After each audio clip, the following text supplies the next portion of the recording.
Welcome to Moment of Truth. I'm your host, David Moses, and you are listening to Element FM in Toronto and Ottawa. That is 106.5 in Toronto, 95.7 in Ottawa, and of course, anywhere across the country if you download not only the Radio Player Canada app, but also now on iHeartRadio as well. It's a pleasure to welcome all those listeners on both iHeart and Radio Player Canada app, but also any of those listeners that are listening on other radio stations that now carry Moment of Truth, and also to those people that might be listening on your favorite podcast platform, and you can also listen on our SoundCloud as well. Well, today on the show we have a very special show to begin with. And I'm just being handed a package right now, folks. I've just been delivered a package, and we're going to be dealing with that package in a moment because it has to do with the Code Burt Awards.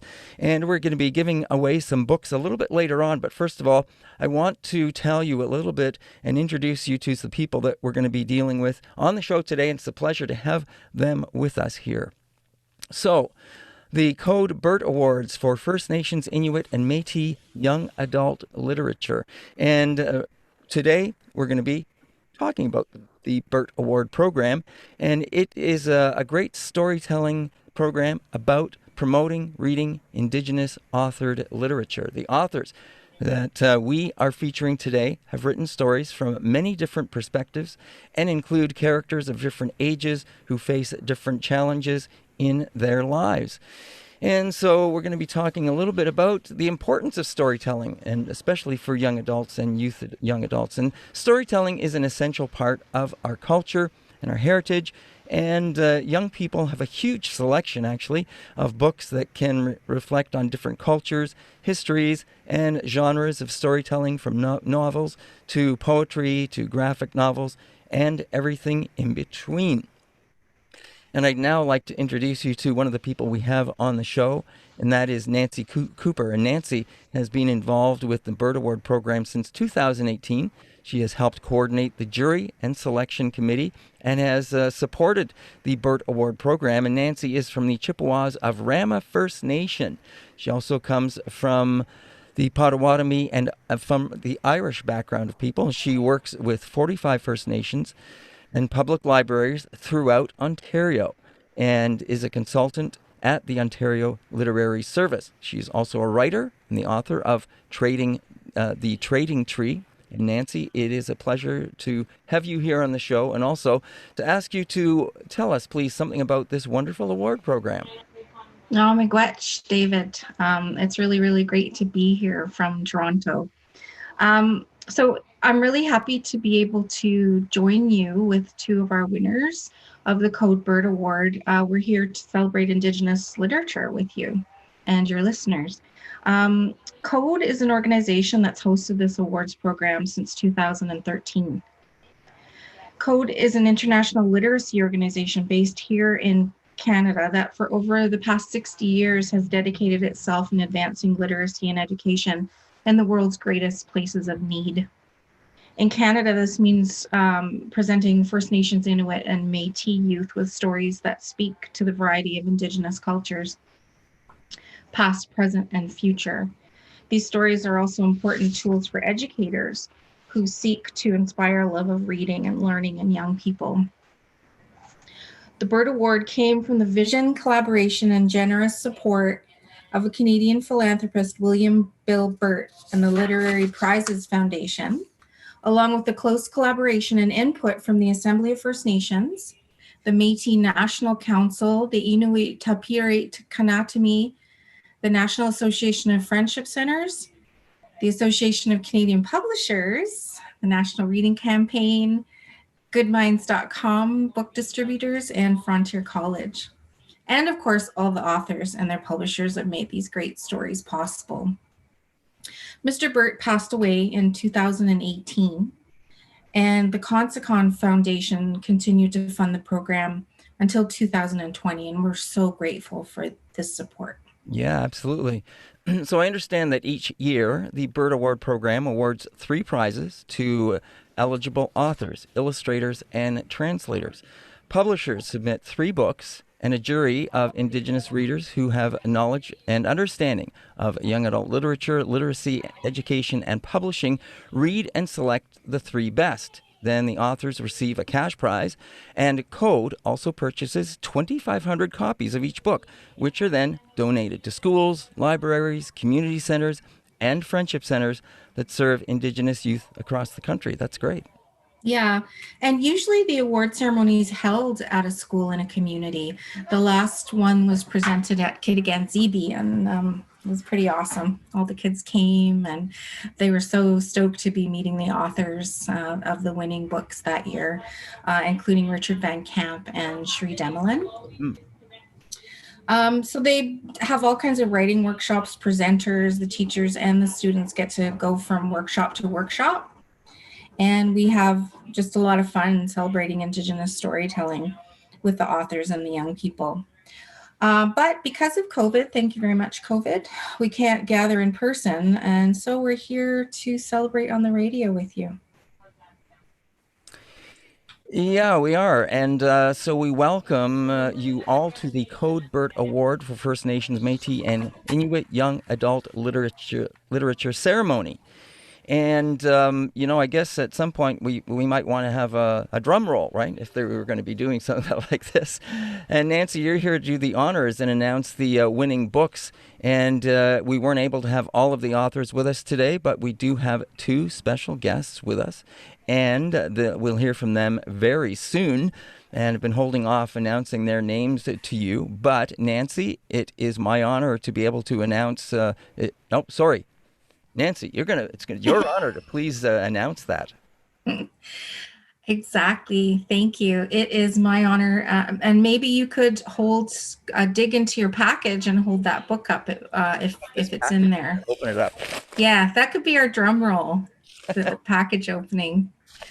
So it's my honor to be able to announce the first award. The honor book in the English language category for the 2020 Code Burt Award for First Nations, Inuit, and Métis Young Adult Literature is The Case of Windy Lake by Michael Hutchinson. It is published by Second Story Press. It is the Indigenous version of Hardy Boys, and it's awesome. The Case of Windy Lake is book one in the Mighty Muskrats mystery series. This is a fantastic adventure story featuring the Mighty Muskrats, who won't let a mystery go unsolved. One of the only books for middle school readers with Indigenous sleuths. We meet Sam, Otter, Tim, and Chickadee, four inseparable cousins growing up on the Windy Lake First Nation. Nicknamed the Mighty Muskrats for their habit of laughing, fighting, and exploring together, the cousins find that each new adventure adds to their reputation. The plot of this story focuses on a visiting archaeologist who goes missing, and the cousins decide to solve the mystery of his disappearance. In the midst of community conflict, family concerns, and environmental protests, the four get busy following every lead. From their base of operations in a fort made out of an old school bus, the Mighty Muskrats don't let anything stop them from solving their case. Students and teachers will really, really love this book, and Michael has subsequently published a second and third story in this series. I can tell you a little bit about Michael now, if you'd like. If you would like to, absolutely, please. Sure. He's the author of the book. You may remember him from his APTN days. I think he was on APTN for a bit. Yep. He's a citizen of the Mississippiwet'suwet'en Cree Nation and Treaty 5 territory north of Winnipeg. As well as being the author of the Mighty Muskrat series, he works in communications for the Assembly of First Nations in Ottawa, which advocates for First Nation families and communities across Canada. He says his greatest accomplishments are his two lovely daughters. Nancy, could you please tell us about the next award? Sure. I'm pleased to announce the second award, which is the winner in the English language category, Moccasin Square Gardens by Richard Van Camp. It is published by Douglas and McIntyre. This is Richard Van Camp's most hilarious short story collection. It's also haunted by the lurking presence of the Wheatigo, and those who know about the Wheatigo know to be very scared. The Wheatigo is a human-devouring monsters of legends that have returned due to global warming and the greed of humanity. The characters of Moccasin Square Gardens inhabit Denede, the land of the people north of the 60th parallel. These stories are filled with in-laws, outlaws, and common laws, drawing from oral history techniques to perfectly capture the character and texture of everyday small town. This collection of stories functions as a meeting place for an assortment of characters, from shamans and time-traveling goddess warriors to pop culture-obsessed pencil pushers, to con artists, archivists, and men who just need to grow up, all seeking some form of connection. Nice. So congratulations to Richard Van Camp. And Richard is a proud member of the Tiko Dene from Fort Smith, Northwest Territories. And he's an internationally renowned storyteller and best-selling author. He has written and published more than 20 books and 20 years of writing, from baby board books to young adult fiction to novellas and novels. 2 of his books have been made into films, including The Lesser Blessed and the graphic novel 3 Feathers, which was released in 2018. And Richard lives in Edmonton, Alberta, with his family. And if you ever get a chance to hang out with Richard, do it, because he will keep you in stitches. Nice. He has like a million stories. So great. That's sad. And finally, Yeah. drum roll please, we have the winning book in the Indigenous Language category. And we're thrilled to have both the author and the translator of the book with us today. Mhm. I'm pleased to announce that the winning book is Inconvenient Skin by Shane Koyczan, written in English and with Cree translation by Solomon Ratt. Illustrations by Joseph M. Sanchez, Jim Logan, Kent Monkman, and Nadia Quandamans. This book's published by Thetis Books. Inconvenient Skin is a collection of poetry written in English and translated into Cree. The poems aim to unpack the challenges of the dark side of Canada's history and to clean the wounds so the nation can finally heal. Powerful and thought-provoking, this collection will draw you in and make you reconsider Canada's colonial past and colonial legacy. The cover features the art of Kent Monkman, and the interior features work by Joseph Sanchez, a member of the Indigenous Group of 7. Very nice. So we want to welcome to the show both Shane Koyczan and Solomon Ratt. Congratulations to both of you. Thank you so much. Honored. Thank you. Yeah, you bet. Now, the author, Shane Koyczan, is a writer, poet, and spoken word artist. He has performed around the globe at universities and at music and at literary festivals. His writing and performance art are vital, witty, and sincere, and he reaches the hearts of his audiences with his powerful verses, and has brought the Canadian spoken word movement to the international stage. Koyczan was born in Yellowknife, Northwest Territories, and he grew up in Penticton, British Columbia, where he is currently living and working. And he has published several books, including poetry collection Visiting Hours, Stick Boy, and a novel in verse. Our Deathbeds Will Be Thirsty, and To This Day, For the Bullied and Beautiful, A Bruise on Light and Visiting Hours. The translator, Solomon Ratt, was born on the banks of Churchill River in a trapper's cabin just north of Stanley Mission, Saskatchewan, and he went to the Prince Albert Indian Residential School and graduated from Riverside Collegiate in Prince Albert. He attended the University of Regina, graduated with a BA in English and a BA in linguistics, as well as an MA in English. He has been teaching Cree language and Cree literature at First Nations University in Regina since 1986. He teaches all levels of Cree and Cree literature. Ratt is also a writer and a poet, including Wood's Cree Stories and Beginning Cree, written as an introduction to Cree language learners, both published by the University of Regina Press. So, Shane, congratulations. And congratulations. Thank you very much, David. Huge congratulations to Solomon as well, who I'm actually just meeting for the first time virtually today, despite the fact that we both worked on the book. So I'm kind of in shock. I'm not really sure what to say, other than, Masi Cho. Really, I'm just kind of floored, to be honest. Well, yeah, but it's so wonderful, and it's so wonderful to hear about all the great work that you guys have done and what you're doing. And wow, I'm sure there's some other wonderful stories and maybe not so wonderful stories that you have, especially Solomon, from the time you went to the residential school, that I'm sure we might be able to share at another time. But I'd like to maybe ask you guys a little bit about the process, how you went about this. What was that working relationship like as you worked on this? Well, for me, I think. Oh, Solomon, do you want to go? No, you go ahead. Okay, right. I'll speak after you. Okay, that's fair. The book for me came about after meeting Greg Younging here in Penticton, who started up Thetis. There was a show at the Penticton Art Gallery that dealt with residential schools, and my past with this has been kind of shaken in that I've kind of existed in both worlds. I was raised by white grandparents. My dad was a residential school survivor.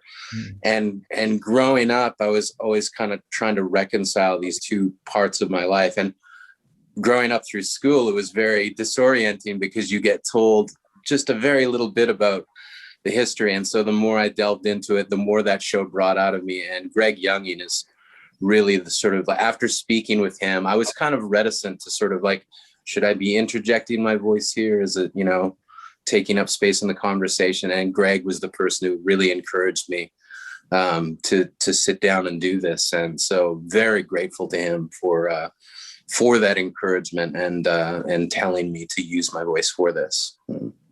Nice. Solomon? Yes, it was an interesting project when I got asked to do the translation for this, because it is about residential schools, and I've had to look at this history, my history in the residential schools, and my experience in the residential schools, and looking through this document was a real challenge, and a refrain kept coming up during the translating of this, which Shane had written. It is not love. Number 15. It is not love when an entire culture is told, stop whining, by a country still lining its pockets with the profits of these broken promises. So that hit me, because I was busy with other projects, and I thought I don't think I could do this. And then well, let's do it. I thought we'll do it, because I have gone to residential school, but I am not a residential school survivor. I do not like that phrase. A survivor is so passive. I am a residential school veteran. I survived going through there. I won my battles going through residential school. And so looking at this document helped me look at the way things were in the school itself. And I started writing stories. Actually, I had started writing stories about my residential school experience before coming to this document. And it was just a crowning achievement in this process, in this journey of mine, when I got this text. And I really am grateful that I got asked to do this book by Shane. It was just a wonderful project. Right. Well, that's great. Now, the other thing, as I look at this book, I see the cover, and that's Ken Monkman is the image that we see on the front of this book. That's great that you guys were able to get Ken Monkman to be part of this. Yeah, absolutely. I think a lot of the artworks definitely stemmed from the show at the Penticton Art Gallery. Paul Crawford put together a show, I believe it was called Velvet Indians, sort of representing these works from, our cultural past of Native people, Indigenous people with children with tears in their eyes. These very popular paintings back in, I don't know, the 50s or so.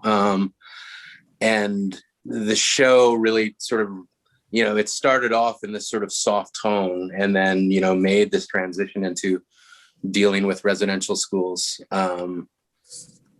And so that became the inspiration for the book. And Paul Crawford and Greg Younging, got to credit them for getting Kent Monkman involved in this project for sure.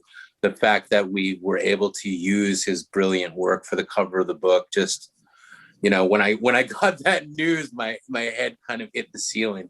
It's such an amazing, powerful, evocative piece. And I'm just so thrilled that he agreed to it. Yeah, really. And what are you guys working on? What are you working on for the future? You got anything up your sleeve? I'm always working on something. This past year, living in isolation and during the pandemic, it's kind of put that sort of focus back into, like writing every day, doing the poetry thing. There's a collection of poems that are ready. There's probably 2 collections of poems that are ready to, start to see print. And so we're working toward that. We're doing the layouts and things like that. So on my end, that's what I've been focusing on. I've been doing more screenwriting, things of that nature, and teaching online has really saved me through this whole thing. Doing writing workshops with youth about mental health issues surrounding those sort of things. That's been a real boon for my own mental health through this time. So that's what I'm currently working on. I'm curious to hear what Solomon's got going on. Right. Solomon. I'm working on collecting a series of traditional stories, Cree and in English. So I've written out a document on this stuff of stories that I used to hear before going to residential school, because my parents would tell me these stories at nighttime in the wintertime and settling in for the night. They tell us these traditional stories. And these are stories I didn't hear again once I went to the residential school. But I learned to read and write while I was in school, and I discovered libraries. There I discovered these stories that I used to hear when I was a child, written in English. And I say, hold on, there's something missing here. That's not the story I heard when I was a child. So I ended up taking these English stories and rewriting them into English and rewriting them into Cree also to recapture these traditional stories for my grandchildren, for my relatives. And so I've collected these stories, and I've been teaching these traditional stories ever since I started teaching, actually, back in the 1980s. And now I'm working on collecting these stories as a unit where they could be available to everybody. Because one of the things that we hear about storytellers is that you have to be a storyteller to tell these stories. That's not true. Any parent is obligated to tell the traditional stories to their children, as my parents did. And I was fortunate. I had 2 brothers. My older sisters had gone to residential school already in the wintertime, and my mother would start telling us stories. And my older brother and my younger brother would always fall asleep way before I did. So I'd hear the stories that night. And the next night, my mother would ask, where did I leave off with the Wissahickon stories? And my older brother would say what story he heard last. So what happened was I'd hear the stories the previous night, and I'd hear these stories again. So it's helped with my memory to remember these stories. And so that's what I'm working on. It's a really wonderful project. And so I'm doing this in English and in Cree. And I hope to have it ready by the end of the term, I hope. And so I'm also teaching, of course, online teaching and doing other translations of other works and stuff. And translation work has been really challenging because a lot of times in translation work, you cannot translate things literally. As in, hey, let's hang out. Right. In English, an English idiom, right? And try to translate that into Cree sounds really funny. Not way away we shouldn't done, which means literally, let's hang outside the window or something like that. So don't translate. And especially harder to translate are verbs. I mean, our poems, because they operate in imagery. And so translating this book has been quite a challenge to try to capture what Shane was doing with his English word and trying to capture that same thing in the Cree language. And it's always a challenge. And I love challenges like that. I am so glad you mentioned that, because I was going to ask you about the translation part of it, because I know how difficult it is in that translation of the languages. That must be very time and painstaking to do. Yeah, you have to move away from translating actually and into interpretation. Right. It's a true process. You could literally translate things. Yes. It sounds funny. So you'll have to go into interpretation. This is what he meant by that. Yeah. Oh, nicely said. So you go into interpretation at that time. So it's two things. Yep. There's interpretation. We have one class set of each of the 3 books to give away, and they're up for grabs for any teachers, librarians, and community advocates that are listening and are interested. And you can get them by going to and emailing info@code.ngo. So I just want to say congratulations to all of the authors and the books that are going to be going out to hundreds of schools and libraries across the country, and young people that will be reading them for years to come. And I want to say Nyawa, Miigwech, and Wanishi to all of you for taking part in the show today. And, a big, big, big thank you to just being part of this. And we're so grateful here at Element FM that you were able to do this with us and we're able to give them away. So thank you, and Chimigwech to all of you. Mamaki. Masik show. All right, take care, and thanks again, guys. Thanks. Take care, David. Thank you. Nice to meet everybody. Nice to meet you all. Too. Take care, Solomon. Take care. All right, bye-bye. Bye-bye.